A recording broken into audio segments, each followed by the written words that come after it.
Hello mga loads, magluto ako ngayon ng ampalaya. Pero i-half cook lang yung ampalaya mga loads. Ito yung mga ingredients. Maraming garlic, red onion, sliced ampalaya, yung alamang, at egg. Ayan. Magluto na tayo ng ampalaya mga loads. Ito, igisa ko muna yung mga lamas. Kunting mantika lang. Unahin natin yung garlic.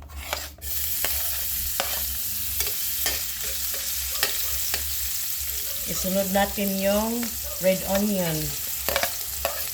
Ayan. Ano man na natin ito, lutuin. Yung parang brown muna siya. Isunod natin yung alamang mga loads. Kunti lang ito. Para hindi maalat.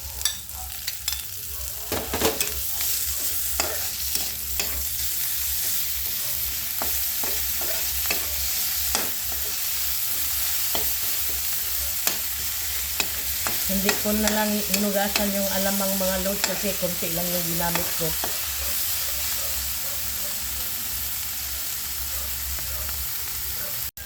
Kapag luto na yung alamang mga loads, isunod na natin itong ating ampalaya.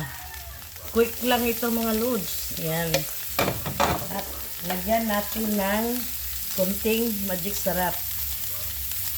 Hindi na tayo maglagay ng asin mga loads kasi maalat na yung alamang. At itong black pepper. Mga 2 minutes lang ito mga loads.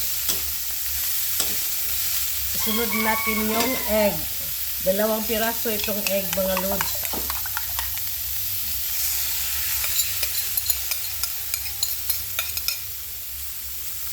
Ayan. Haluin.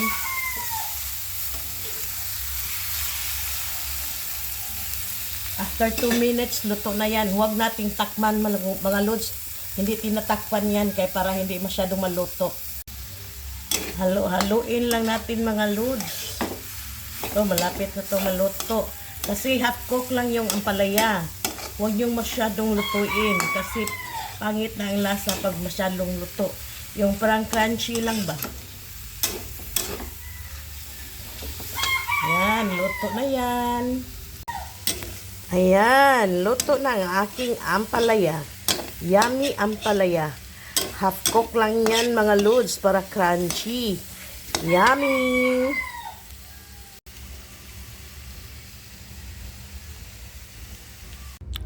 Tikpan natin ang ating crunchy ampalaya.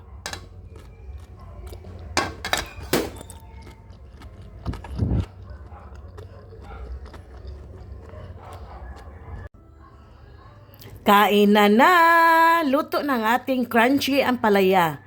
Meron ding black rice. Kain tayo!